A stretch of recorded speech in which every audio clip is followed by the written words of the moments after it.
आइए स्टूडेंट्स, अब यहाँ पर हम समझ लेते हैं गॉस सीडल मेथड का एक एग्जाम्पल। हमने यहाँ पर सेम क्वेश्चन जो जैकोबी में लिया था वही गॉस सीडल को सॉल्व करने के लिए लिया है।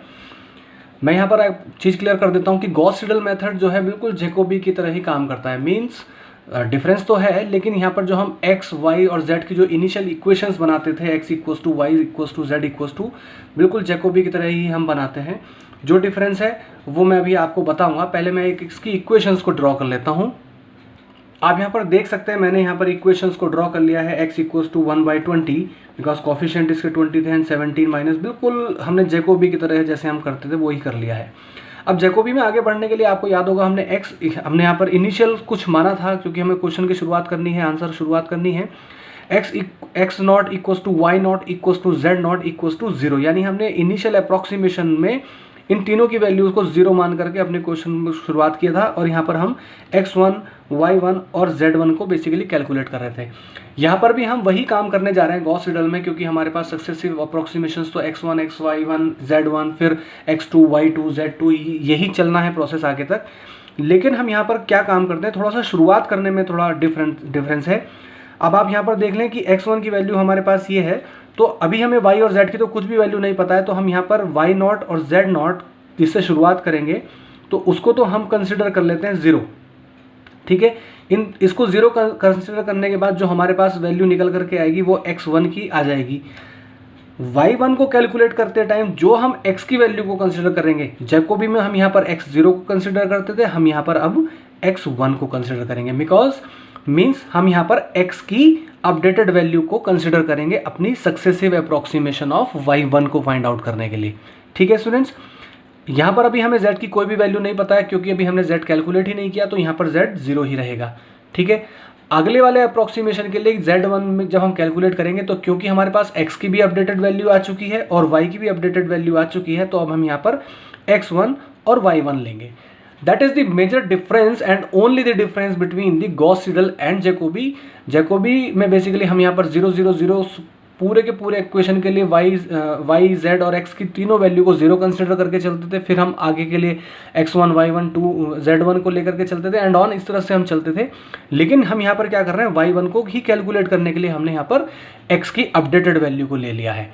ऐसे ही हमने z की कैलकुलेट करने के लिए x की और y की दोनों की अपडेटेड वैल्यू को ले लिया है, ताकि z अपने आंसर की तरफ मोर प्रिसाइजली जल्दी से बढ़ पाए। ठीक है स्टूडेंट्स, क्योंकि अपडेट वैल्यूज के साथ काम करेंगे तो आप जल्दी से ही अपने आंसर की तरफ पहुंचेंगे। तो इसमें हो सकता है कि इटरेशन हमारे कम भी लगे। मैं यहाँ पर इसकी वैल्यू को पुट कर देता हूँ, विच इज़ इक्वल्स टू, हम इसको निकालें तो हमारे पास ये वैल्यू निकल करके आने वाली है, तो 17 ही हो जाएगा, क्योंकि अंदर तो सब कुछ 0 है। तो 17 डिवाइडेड बाई 20 यानी 0.85। ओके, अब हम अगले अप्रॉक्सीमेशन में यहाँ पर इसकी वैल्यू को रखने वाले हैं 0.85, फिर हम निकालेंगे y1, फिर हम निकालेंगे z1 इसकी अपडेटेड वैल्यू को रखने के बाद। ये देखते हैं हम किस तरह से करेंगे। हमने यहाँ पर इन दोनों वैल्यूज़ को कैलकुलेट कर लिया है। आप देख सकते हैं हमारे पास x1 की वैल्यू ये निकल करके आई थी। ठीक है, हमने इस इक्वेशन में x1 की वैल्यू की जगह इस वैल्यू को पुट किया, और z0 तो क्योंकि हमारे पास इनिशियली अभी 0 था, तो हमने यहाँ पर 0 पुट करने के बाद ये वैल्यू निकल करके आई है हमारे पास, which is equals to y1। It is equals to x1, it is equals to y1। और अब z की वैल्यू के निकालने के लिए, z की पहली वैल्यू निकालने के लिए हम अपडेटेड वैल्यूज़ ऑफ x1 और y1 को यूज़ करने वाले हैं। यानी हमारे पास x की जगह ये वैल्यू आ गई है इस इक्वेशन वाइज, और y1 की जगह हमने इस अपडेटेड वैल्यू को यूज़ किया है। तो कैलकुलेट करने के बाद हमारे पास पहली जो अप्रॉक्सीमेशन के बाद वैल्यू आई है निकल करके, वो x1, y1, z1 इस तरह से आई हैं। आइए अब इटरेशन 2 के लिए, ये इटरेशन हमारे पास 1 हो गया है, इटरेशन इसको 1 कह सकते हैं, इटरेशन 1।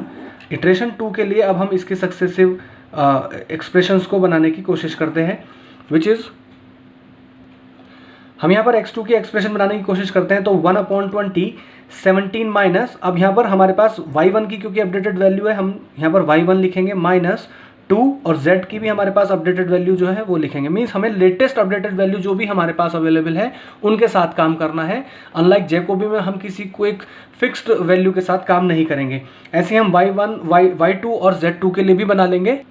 हमने यहाँ पर y2 और z2 के लिए भी इक्वेशन को ड्रॉ कर लिया है, और y2 में सक्सेसिवली हमने x2 की वैल्यू को यूज़ किया है, क्योंकि उसको हम यहाँ से ऑब्टेन कर लेंगे। एंड z2 की वैल्यू के लिए हमने x2 और y2 दोनों को ऑब्टेन किया है, क्योंकि हम वो यहाँ से निकाल लेंगे इजीली। आइए इसमें हम वैल्यू रख लेते हैं, पहले मैं x में वैल्यू रख करके दिखाता हूँ। 1/20 will be equal to 17 minus y1 की वैल्यू हम यहाँ से उठाएंगे विच इज़ माइनस, तो ये प्लस हो जाएगा हमारे पास 1.0275 माइनस 2 मल्टीप्लीकेशन विद z1 की वैल्यू हमारे पास है 1.0109। आइए इसको सॉल्व कर लेते हैं। इसको सॉल्व करने के बाद हमारे पास जो वैल्यू मिलेगी वो है 20.0493 अपॉन 20 इक्वल्स टू 1.0025। हमने यहाँ पर x2 को कैलकुलेट कर लिया है। ये हमारे पास जो वैल्यू निकल करके आई है ये हमारे पास x2 की वैल्यू आ गई है। ठीक है, अब आगे आने वाले इस एक्सप्रेशन में हम x2 की अपडेटेड वैल्यू को यूज़ करेंगे, z1 की हम प्रीवियस वैल्यू को यूज़ करेंगे। हम इसको लिख लेते हैं 1/20 minus 18 minus 3 multiply with the updated value of x2 that is 1.0025 plus z1 which is 1.0109। इसको सॉल्व कर लेते हैं। सॉल्व करने के बाद ये वैल्यू निकल करके आ गई है -19.9966 upon 20 which is equals to -0.9998। ठीक है स्टूडेंट्स, ये हमारे लिए अब वैल्यू बन गई है y2 की। ठीक है, अब इन दोनों वैल्यूज़ को हम z में जब हम डाल करके देखेंगे तो जो इक्वेशन है वो कुछ इस तरह से आएगी। हमने यहाँ पर पूरी की पूरी एक्सप्रेशन को सॉल्व कर लिया है। x2 और y2 की हमने अपडेटेड वैल्यूज़ को यहाँ पर पुट किया है और उसके बाद हमारे पास जो वैल्यू निकल करके आई है वो z2 की वो ये निकल करके आई है। ठीक है स्टूडेंट्स, अब हमारे पास x2 y2 z2 निकल करके आया है। तो अब आपने देखा हमने किस तरह से कैलकुलेट किया है इसको कि अब केवल पहली इक्वेशन को छोड़ करके बाकी जैकोबी जैसा इसमें कुछ भी नहीं है। मतलब हम हर एक स्टेप में अपडेटेड x की वैल्यू, अपडेटेड z की वैल्यू और अपडेटेड y की वैल्यूज़ को अपने सक्सेसिव इटरेशंस में रख रहे हैं। आइए देखते हैं इसमें इटरेशन नंबर 3 में हम इसको किस तरह से करेंगे। आइए हम यहाँ पर अब इटरेशन नंबर 3 में देख लेते हैं कि हम किस तरह से कैलकुलेट करेंगे। हमने यहाँ पर एक्सप्रेशन बना ली है x3, y3 और z3 के लिए, जहाँ पर हमने अपडेटेड वैल्यूज़ को यूज़ किया है। y2, z2 के लिए हमने पहले उसमें यूज़ किया है। जब हम x3 को कैलकुलेट कर लेंगे तो फिर हमारे पास यहाँ पर x3 आ जाएगा, और जब हम x3 और y3 दोनों को कैलकुलेट कर चुकेंगे तो z3 के लिए हमारे पास ये पोजीशन आ जाएगी। तो आइए देखते हैं कि x के लिए हम एक्सप्रेशन किस तरह से बनाएंगे। हम यहाँ पर लिख लेते हैं 1/20 17 माइनस y2 की जो हमारे पास वैल्यू आई थी वो आई थी -0.998। ठीक है, तो -0.998 प्लस 2 मल्टीप्लीकेशन विद, और z2 की वैल्यू जो हमारे पास आई थी वो आई थी पॉजिटिव की 0.998। ठीक है, जब हमने इसको कैलकुलेट किया तो उसके बाद हमारे पास जो आउटपुट आने वाला है वो है 19.9994 upon 20 equals to 0.99997। That can be rounded off to up to 1। ठीक है, बट अभी हम राउंड ऑफ नहीं करेंगे इसमें, अभी हम आगे काम कर लेते हैं इसी इक्वेशन में। तो अब हमने ये अपडेटेड वैल्यू जो हमारे पास आई है that is of x3 equals to, हम इसको अपडेट कर लेते हैं इसी इक्वेशन में, देखते हैं किस तरह से रखेंगे। ये हमने वैल्यू रखी है इधर 1/20 माइनस 18। यहाँ पर इस एक्सप्रेशन में हमने x3 की वैल्यू को यहाँ से उठा करके पुट किया है तो हमारे पास कुछ वैल्यू ये निकल करके आ गई है। और z2 की वैल्यू हमें पता है कि 0.998 है, जो कि हम यहाँ से भी देख सकते हैं, जो हमने यहाँ पर भी पहले की वाली इक्वेशन में रखी थी। तो हमारे पास ये निकल करके आ गई है। जब हमने इसको कैलकुलेट किया है तो that is equals to -20.00011 which is divided by 20 and equals to -1.00005 times 0 that further numbers में बी नेग्लेक्टेड। ठीक है, आगे के नंबर को हम इग्नोर कर सकते हैं क्योंकि ये अपने आप में पूरी की पूरी राउंड ऑफ वैल्यू है। तो हम ये कह सकते हैं कि ये हमारे पास y2 की वैल्यू आ गई है निकल करके।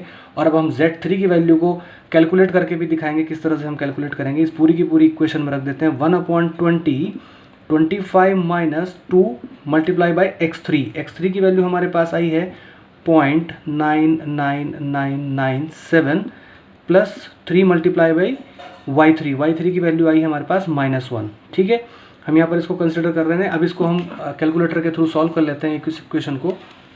25 मैं यहाँ से दिखा देता हूँ आपको। 25 माइनस 2 मल्टीप्लाई विथ 0.99997 प्लस, इसको -3 लिखा जा सकता है क्योंकि 3 -3 हो जाएगा। 3 की मल्टीप्लिकेशन -1 के साथ होगी तो -3 हो जाएगा। 3 माइनस का 3 इक्वल्स टू 20.00006। तो ये लिखा जा सकता है 20.00006 and hence divided by 20, answer divided by 20 which is equals to 1.0 5 times 0, तो that may be ignored as 1.0000 only. ठीक है, तो अब आप देख सकते हैं कि इसको हम राउंड ऑफ करके भी लिख सकते हैं, क्योंकि ये 4 टाइम 9 विच भी इक्वल्स टू 1 -1 एंड 1। तो हम इसको कह सकते हैं कि x की वैल्यू जो हमारे पास है वो आ गई है 1, y की वैल्यू जो है हमारे पास आ गई है -1, और जो हमारे पास z की वैल्यू है वो कैलकुलेट हो गई है 1। तो इन ओनली 3 इटरेशंस हमने बेसिकली अपने आंसर को successively through the Gauss Seidel method ज़्यादा जल्दी पा लिया है comparative to the Jacobi method. ठीक है, क्योंकि जैकोबी मेथड में हम एक फिक्स वैल्यू को यूज़ कर रहे थे अपनी एक इटरेशन के लिए। ठीक है, फिर उसके बाद जो वैल्यूज़ निकल करके आ रहे थे हम उनको आगे यूज़ कर रहे थे। लेकिन गॉस सीडल मेथड में हम क्या कर रहे हैं, हम हर एक स्टेप में जस्ट अपडेटेड वैल्यूज़ का यूज़ कर रहे हैं। तो हम इसको बेसिकली एक एडवांस मेथड कह सकते हैं गॉस सीडल को जैकोबी के ऊपर। ठीक है, तो ये एक लीनियर टाइप की इक्वेशंस को नॉर्मली सॉल्व करने का एक बेस्ट मेथड कहलाता है, और इसमें नॉर्मली कैलकुलेटर की तो ज़रूरत पड़ती ही है, लेकिन बहुत ज़्यादा प्रिसाइज वैल्यूज़ हम निकल करके आती हैं, हमारे पास निकल करके आती हैं, और कैलकुलेशन करते वक्त हमें बहुत ज़्यादा ध्यान देना है। आई होप कि आपको ये समझ में आया होगा। Thank you so much.